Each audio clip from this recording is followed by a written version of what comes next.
What's going on, guys? It's Jimmy here. Welcome to our daily show where we discuss everything going on here in our country that you need to know about here on a daily basis. We got some major stuff going on here. I got so much news here. I'm not even gonna be able to cover it here in one video. It's gonna take me several videos to cover all the stuff that is going on here. And that's just what I have on the block here. That doesn't even include new news that is going to come out here throughout the hours here today. So let's jump right in. A lot to cover here. If you haven't subscribed to our YouTube channel, make sure to click the subscribe button down below, then the bell icon. It's completely free to do so. This way you won't miss out on new videos that come out here on our YouTube channel. We'll start with some really good news here today for millions and millions of Americans. Let's jump in. Okay, number one, Medicare Part B premiums will decrease for the first time in over a decade.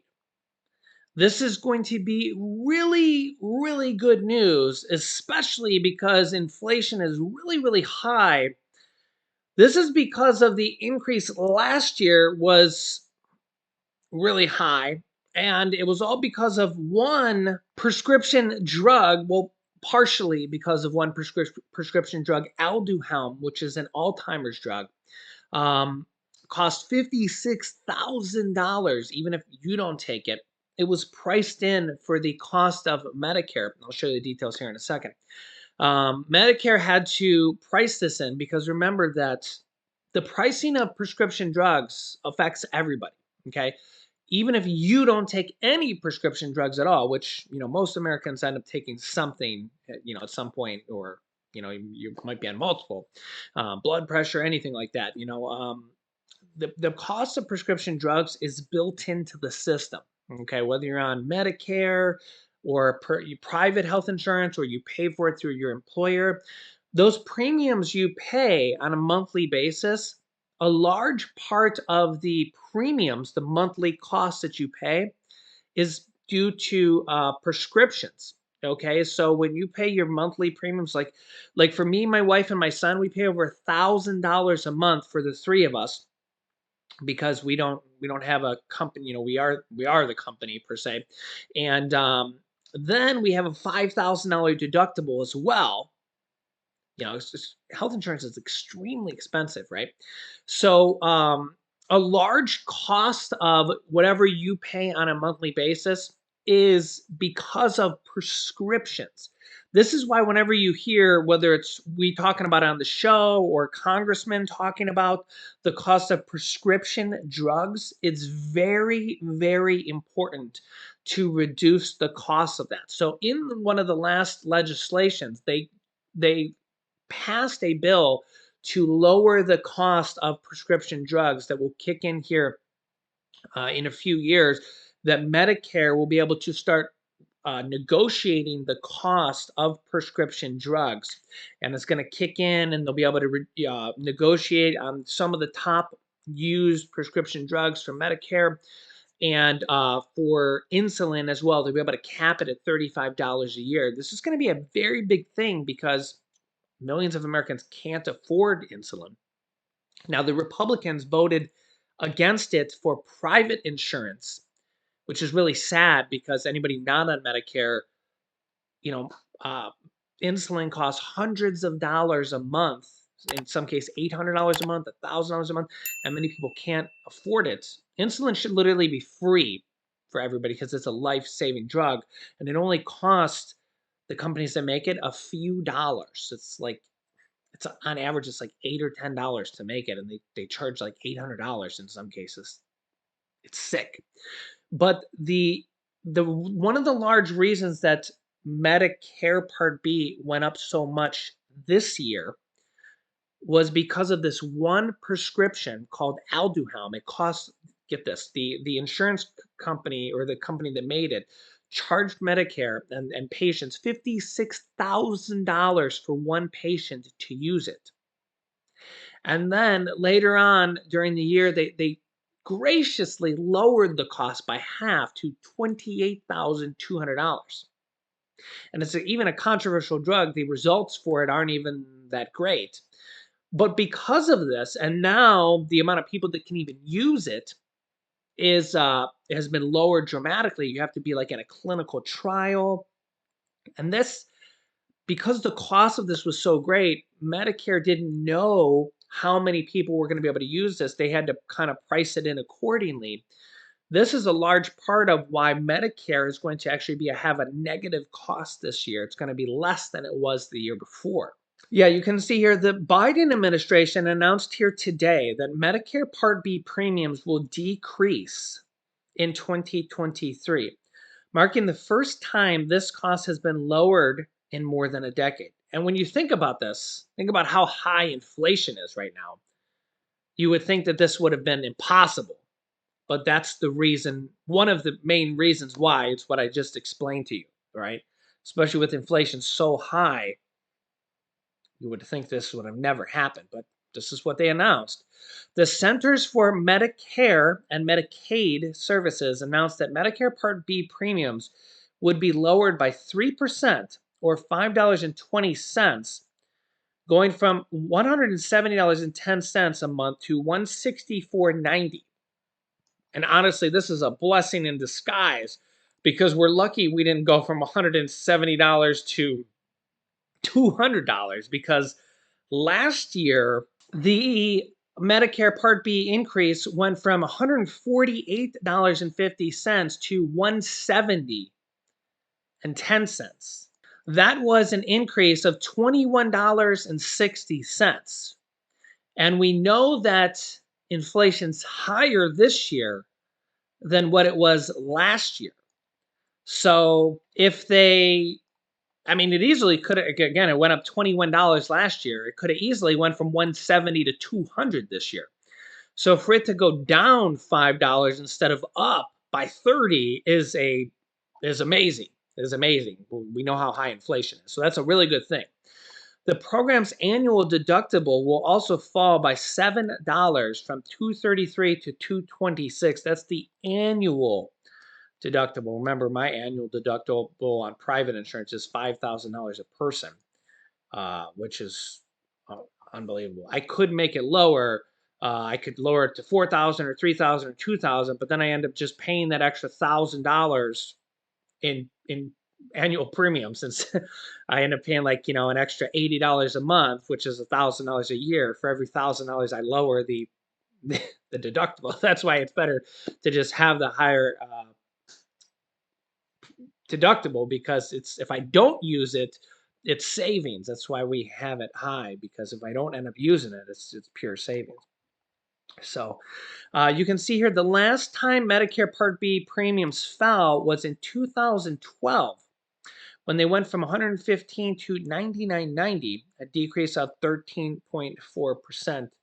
That was probably when we had no Social Security increase. Let me see here. Yeah, back in 2012 and 2013, we only had COLA increases of about 1.5% per year.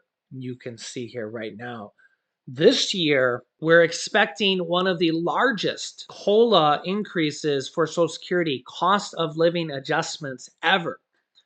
And this is going to be a really good thing. It's expected to be the largest COLA increase in at least 40 years. So last year was 5.9%, and that was actually the largest increase in I think it was exactly 40 years. This year is going to be larger than 5.9%. So I actually just did a video on that. I'll link you to that here at the end of this video here. But it's definitely going to be larger than 5.9%. And now we know that at least Medicare Part B is going to go down. So that's just going to be at least one part of the equation that's going to be really, really good, because Social Security is going to go up. SSI, SSDI, VA, RRB, so survivors, everybody underneath the Social Security umbrella is going to get a raise there. And then Medicare Part B is actually, the premiums and the deductible is going to go down. So they're going to take less out of your pocket for that instead of more. That's a double win there. That's the first time that this has probably ever happened in that scenario, where both of that is going up on Social Security and going down on Medicare Part B premiums. That's a really good thing. Let me know your thoughts here on this double win there. So most of the time it's like, hey, Social Security goes up and the Medicare Part B goes up as well. This is maybe I mean, let me know your thoughts here. Maybe you remember, but I don't know if there's ever been a time where Social Security goes up, especially this much. We're probably going to be in the 8% range. Um, and then Medicare Part B is going to go down. Really good news there. So let me know your thoughts here in the comments. Also, here tomorrow is going to be the meeting on SNAP and food stamp benefits here, where the government is having the massive conference on food stamp benefits, and I'll be keeping you up to date here on that. We're already starting to see some states raise benefits in anticipation of this announcement. Some states are already starting to do this. I'm already seeing some comments in the comment section of some people saying they got letters from their states saying that they raised benefits. So let me know your thoughts in the comments if you've gotten this. I've already seen probably dozens, maybe even hundreds of comments of people saying this. I'm also starting to see some articles like this. The state of Pennsylvania raising income threshold for food stamps. Really good here. Pennsylvania is raising the income threshold for food stamps to 200% of the federal poverty income guidelines, opening the program up to 420,000 more residents. This is for the state of Pennsylvania. So makes it just for this one particular state, makes it available to more than 420,000 more people available to now get the food stamp or food SNAP program. The state will raise the threshold on October 1st, making over 174,000 households newly eligible for what's now called the SNAP Supplemental Nutrition Assistance Program, the Wolf administration announced here on Thursday. The Pennsylvania Department of Human Services said while SNAP is a federal program funded through the federal budget, states are in charge of the eligibility and issuing benefits. So note that's a key thing to know there. I'll say that again here. Services said while SNAP is a federal program funded through the federal budget, states are in charge of eligibility and issuing benefits. Okay, that's a key thing there. So states are going to be in charge of the benefits there. And let me know if you see other states here that are upping the eligibility. Well, it'll be interesting to see what comes out of the federal announcements here as well. DHS said for every meal provided by a food bank, SNAP provides 9. On average, recipients get about $63 a month. More information about SNAP eligibility and how to apply can be found on the department's website. This is the PA department's website. Also, I want to thoughts and prayers go out to everybody here. Disney World Busch Gardens announces closures ahead of Hurricane Ian's arrival in Florida, which is becoming pretty bad here. 2.5 million Floridians under evacuation orders. 2.5 million people being ordered to evacuate. This is how bad it's starting to get here, as it's now touching Florida.